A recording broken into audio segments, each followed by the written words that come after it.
Private एजेंसियां बना दिए गए हैं, उनके खिलाफ ही नामांकन है।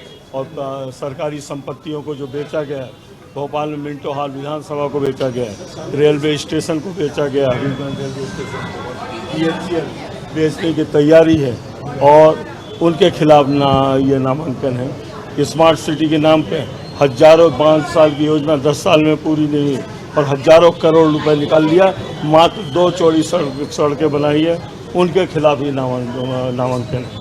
और जो संपत्ति सरकारी बेची गई है उसको वापस उठाने की आवाज़ हिंदुस्तान की सांसद में उठाने वाला नामांकन है। गंगा जमनी तहजीब को बचाने वाला नामांकन है। विजन क्या आप चुनाव लड़ रहे हैं, जनता के बीच विजन लेके? इतने तो विजन मैंने बता दिए। अब विजन बड़ा साफ है, भोपाल की गंगा जमनी तहजीब को बचाए रखने का विजन है। अब भोपाल में न्याय का प्रशासन स्थापित करने का विजन है, अत्याचार को मिटाने का विजन है। और भोपाल में भोपाल में मास्टर प्लान 25 साल से नहीं लेके आए हैं। भोपाल में अव्यवस्थित कॉलोनियाँ जो बनी हैं और जिनके टैक्सेस लिए जा रहे हैं, प्रॉपर्टी टैक्स लिए जा रहे हैं और सब कुछ लिया जा रहा है, उसके बाद उनको अवैध बचाने के विरुद्ध ये विजन है हमारा। और भोपाल कि जो जनता के साथ जो अत्याचार हुआ है, जो गैस पीड़ितों के 3 पीढ़ी तक दुनिया की मेडिकल रिपोर्टें जो आई हैं, इंटरनेशनल मेडिकल रिपोर्टें, गैस पीड़ित मैं भी हूँ और ये असर गैस का 3 पीढ़ियों तक रहता है। भोपाल के पूरे वार्डों को आज तक नहीं किया गैस पीड़ित के नाम पे, उसके लिए लड़ाई है। और BMHRC जो बनाई गई है, वो जो कौन सा रिसर्च पेपर आज तक निकला है, एक डिस्पेंसरी होकर रह गई है और आज तक कोई कार्रवाई नहीं हुई है। ये हमारा ये है, उसके खिलाफ है। कल बोला गया, कल हम आलोक शर्मा जी ने नामांकन दाखिल किया था। हमारे केंद्रीय मंत्री, पूर्व केंद्रीय मंत्री जो किन्हीं कारणोंवश चले गए भारतीय जनता पार्टी में, उनका कहना था कि 2200 करोड़ रुपए जवाहरलाल नेहरू नवीनीकरण मिशन में लेके आए थे, 700 करोड़ फिर लाए, 3000 करोड़ रुपए लेके आए थे। जब वो पैसा आया था तो हिंदुस्तान में सरकार कांग्रेस की थी। जब वो पैसा आया था तो भोपाल में मेयर सुनील सूद के रूप में कांग्रेस का था। जब वो पैसा आया था, हमारे माननीय राजा साहब मुख्यमंत्री थे। कौन सी उस उपलब्धियों को अगर गिनाया गया है, वो तो सरासर बेईमानी है। भोपाल की जनता के सामने सरासर झूठ बोला गया है। झूठ का जवाब भोपाल की जनता देगी, 7 मई को देगी। बहुत बढ़िया, बहुत बढ़िया, शुभकामनाएं भाई साहब, बहुत बहुत। कांग्रेस के भोपाल लोकसभा प्रत्याशी अरुण श्रीवास्तव जी हैं, उन्होंने अभी नामांकन दाखिल किया है। सर क्या कहेंगे, अभी आपने नामांकन दाखिल किया है? मैंने नामांकन दाखिल किया है और जो नामांकन दाखिल जो किया है वो एक मेंबर ऑफ पार्लियामेंट के सदस्य के लिए दाखिल किया है। और मैंने ये जो नामांकन, मेरा कोई व्यक्तिगत नामांकन नहीं, ये देश और भोपाल के मुद्दों को लेकर नामांकन दाखिल किया है। आज जो झूठे वादे किए जा रहे हैं, 2700 रुपये कुंटल गेहूँ हम तोलेंगे सोसाइटियों पर, नवंबर के पहले बोला गया था, वादा पूरा नहीं किया, उसके खिलाफ नामांकन है। आज भारत में ED, CBI और इनकम टैक्स को एक प्राइवेट एजेंसियां बना दी हैं।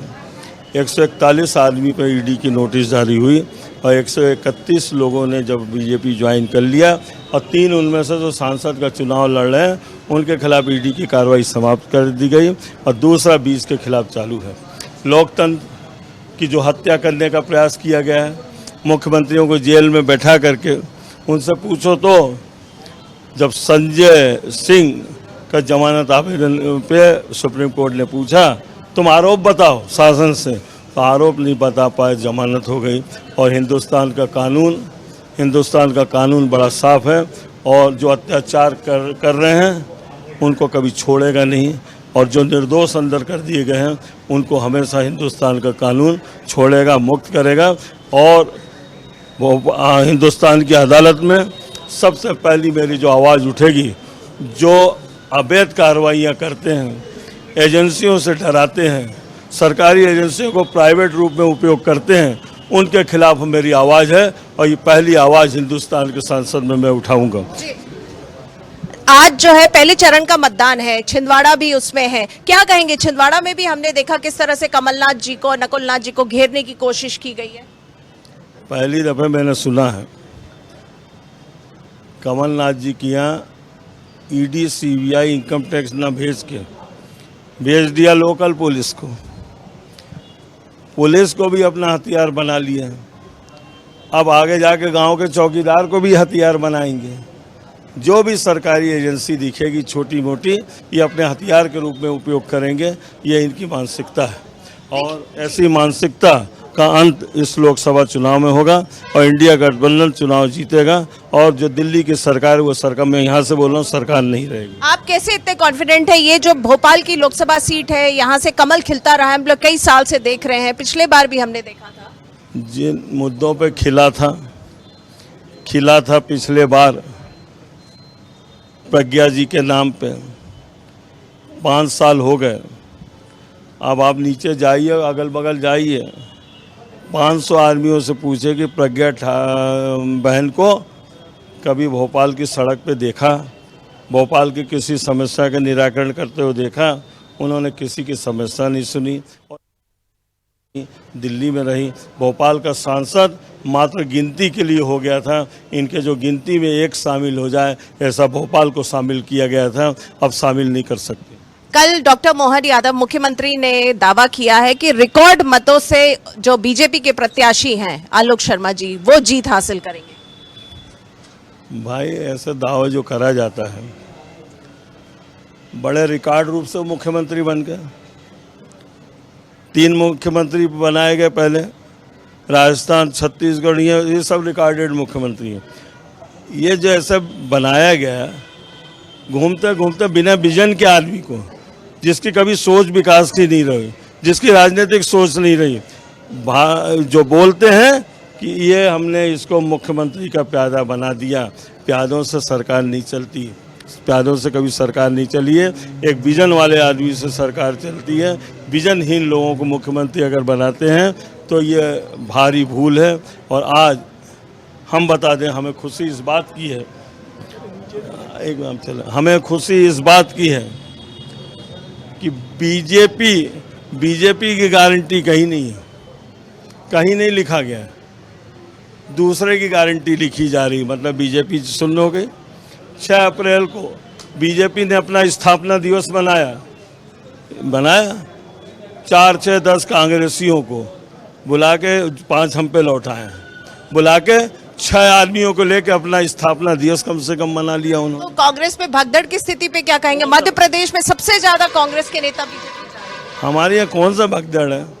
हमारे यहाँ एक व्यक्ति गए, अगर उसके पीछे कारण पूछा जाए तो उसका भी कारण कोई ईडी सरीखा कारण होगा, उसका खुलासा हो जाएगा।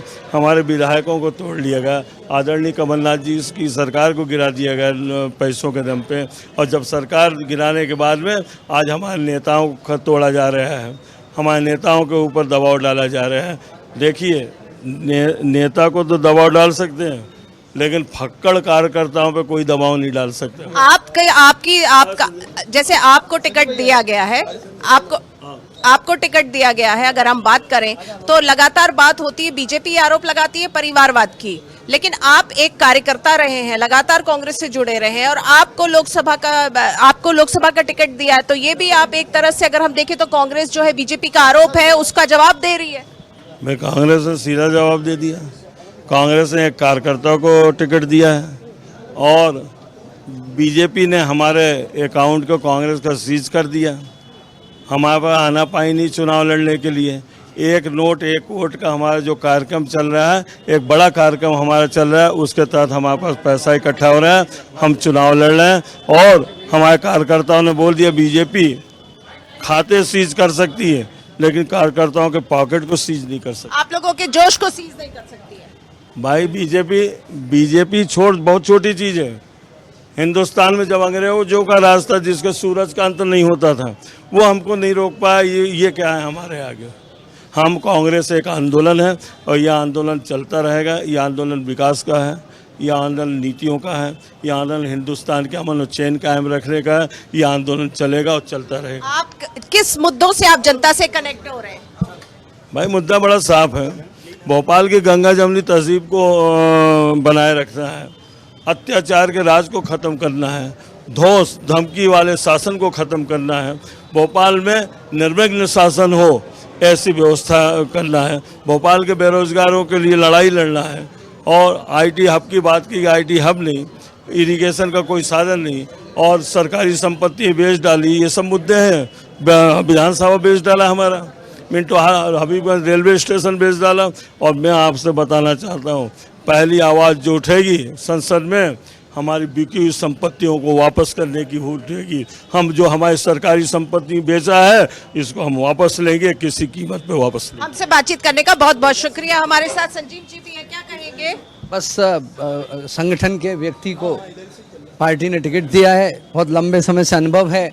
माताजी जो है अरुण श्रीवास्तव जी की जिला पंचायत अध्यक्ष थी, भोपाल में बहुत विकास किया उन्होंने, और बहुत ही रेनाउंड फैमिली है और बहुत ही बड़ा अनुभव है इनका।